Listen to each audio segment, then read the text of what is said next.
Meus amigos, o futebol consegue escrever cada história, né? As histórias escritas nesse Portugal e Eslovênia, esse 0-0 que nos pênaltis classifica a seleção portuguesa, teve um tom de crueldade e apreensão, assim, bizarro. A gente tem que, obviamente, falar do Diogo Costa, que é o herói desse jogo. Esse jogo é do Diogo Costa, o goleiro da seleção portuguesa. Mas por muito pouco ele não foi do Oblak. Por muito pouco mesmo. Ele reserva também, claro que a história mais absurda acaba por ser do Cristiano, né? Hoje nós vimos o Cristiano chorar em campo durante uma partida. Após a perda do pênalti, o Cristiano desaba. Ele literalmente desabou. Eu não consigo me lembrar de algo parecido por parte do Cristiano. Eu não consigo me lembrar. A gente não está falando de uma disputa de pênalti, não está falando de um lance que acabava o jogo. A gente está falando, obviamente, de um lance capital. Um 0-0 depois de um jogo completamente dominado nas ações ofensivas pela seleção portuguesa, mas de muita tentativa, poucas muito efetivas, não em relação a fazer o gol, mas em criar chances claras. Portugal que investiu muito pelos lados do campo, do lado direito o Cancelo com o Bernardo Silva, depois o Cancelo com o Francisco Conceição, do lado esquerdo o Rafael Leão com o Nuno Mendes, aliás, Cancelo e Nuno Mendes que jogaram muito bem, mas que não dava certo. Muito cruzamento, muita tentativa com o Cristiano pelo alto, que ele não conseguiu ter um cabeceio a gol. Duas passaram milimetricamente por ele, a outra foi prensada com o zagueiro esloveno. Tem o Drkušić, zagueiro esloveno que jogou muito bem, um esloveno que se portou muito bem mentalmente, taticamente, absurdo o nível da partida da seleção eslovena. Se defendeu, sim. Era uma retranca? Era. Era um time que estava passando em uma bola? Tava. Mérito deles. Seguindo o plano de jogo deles, a Eslovênia foi muito melhor do que Portugal. Cada uma, à medida do que se planejava jogar, a Eslovênia foi muito melhor. A Eslovênia entrou para levar o jogo para prorrogação e pênaltis e conseguiu. Portugal entrou para vencer o jogo no tempo normal, como favorito que era, e falhou. No tempo normal, as melhores tentativas foram do Cristiano, as cobranças de falta, duas ali sem perigo, no mais bolas prensadas, muito cruzamento, e Portugal não conseguiu ser efetivo e criar uma chance clara de gol. Não passou a ter isso. E a Eslovênia foi cozinhando o jogo, indo até onde queria. E aí vem o lance do pênalti, né? Na prorrogação, primeiro tempo da prorrogação, pênalti para Portugal, bem marcado. Acho que o corte que o Diogo Jota dá no primeiro defensor esloveno e deixa basicamente a perna dele para o conflito com o zagueiro esloveno, acho que crava o pênalti, bem marcado. E aí, cara, é óbvio que o Cristiano ia bater. Só que quão irônico foi o futebol nos últimos anos, né? O Cristiano, para quem o critica, sempre foi chamado de penal. É a maior ofensa e tudo mais. O cara que se baseia em pênaltis, segundo alguns. Ele tem um pênalti decisivo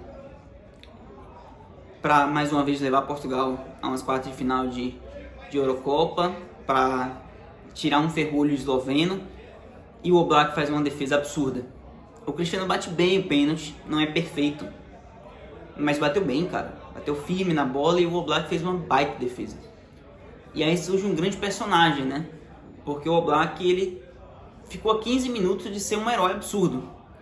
Um Oblak que já teve vários embates com o Cristiano Ronaldo. Quem não lembra do Cristiano na época de Real Madrid contra o Oblak no Atlético? E quantas vezes o Oblak foi vencido pelo Cristiano? Inclusive tem um jogo de hat-trick no Metropolitano, se não me engano. Não, acho que o hat-trick é no Bernabéu do Cristiano contra o Atlético. E o Oblak consegue fazer uma defesa que poderia ser uma das da vida dele. E aí o Cristiano desaba, cara. Eu não me recordo de ter visto algo parecido. O Cristiano sempre foi o cara que ele era mais comum de chamar a equipe, de no momento difícil ele chamar o time, ele motivar, ele gritar com os companheiros. E dessa vez foi o contrário, ele precisou ser acolhido. O Dalot abraçando o Cristiano em lágrimas, cara. com o segundo tempo da prorrogação por jogar, sabe? Mas era um momento que mostrava que ele estava abalado. Eu não digo acabado porque ele voltou para bater o pênalti, mas ele estava abalado. E assim, ver o Dalot, ver a movimentação ali do baixo do Bruno Fernandes, até surpreendentemente do Diogo Jota.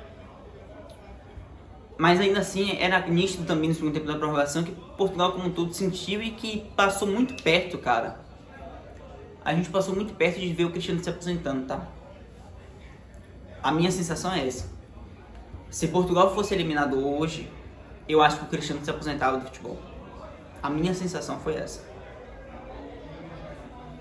E aí vem os 4 milagres do personagem improvável, o Diogo Costa. A gente tem 4 defesas, porque uma no segundo tempo da prorrogação, quando um erro do Pepe, que seria totalmente injusto também, se o Pepe se torna um vilão, um dos vilões de uma eliminação portuguesa. O Pepe falha num lance que a bola estava com ele, para tentar sair jogando. O Cesco arranca com um campo pela frente e sozinho. E o Diogo Costa faz uma bela defesa. O Cesco bateu mal, escolheu mal, tomou a decisão errada.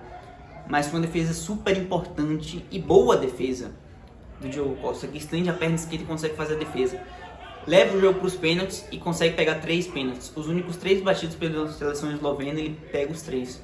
Inclusive o primeiro pênalti cobrado do Ilicic, que teve uma depressão recente, né? É uma história que também na hora me bateu o estalo, porque o Ilicic passou muito tempo afastado do futebol por ter sido diagnosticado com depressão, ficar muito mal. Você percebe que a forma física dele já não é das melhores. E deve ter sido a última partida dele com a seleção.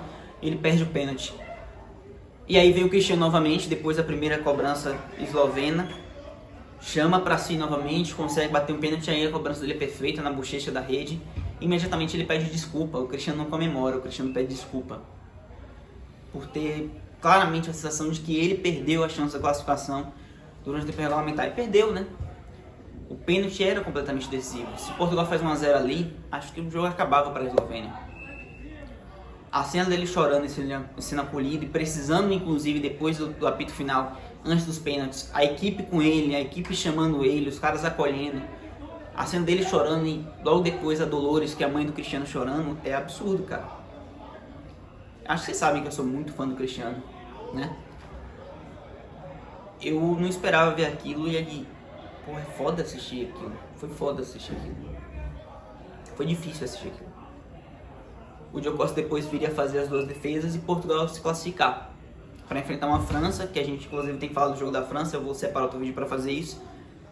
Mas a sensação que me dá é: Portugal precisa crescer para enfrentar a seleção francesa, mas do aspecto de enfrentar um adversário que vá propor mais jogo, pode ser até melhor. Porque dificultou muito a vida de Portugal ter esse ferrolho esloveno diante do goleiro e ainda o Oblak. Contra a França, que deve propor mais jogo, deve mais para cima, proporcionar um jogo mais, uma trocação mais franca, pode ser positivo. Outro ponto, como o Cristiano vai estar, né? Ele claramente sentiu. Eu acho que a cobrança do pênalti, na disputa de pênalti dele, ele ter feito, foi importante, porque desafoga, tinha um peso. Se ele perde ali, eu não sei o que poderia acontecer. O que eu imagino é que o Roberto Martínez confia nele. Em nenhum momento ele foi sacado do time como foi feito pelo Fernando Santos. Mas são 4 jogos na Eurocopa e nenhum gol marcado. E isso incomoda claramente o Cristiano. E claro,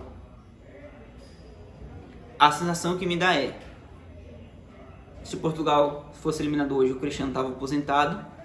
E eu não sei, caso Portugal perca da França, independente das circunstâncias, se a gente não vai estar vendo a última partida de Cristiano Ronaldo, tá?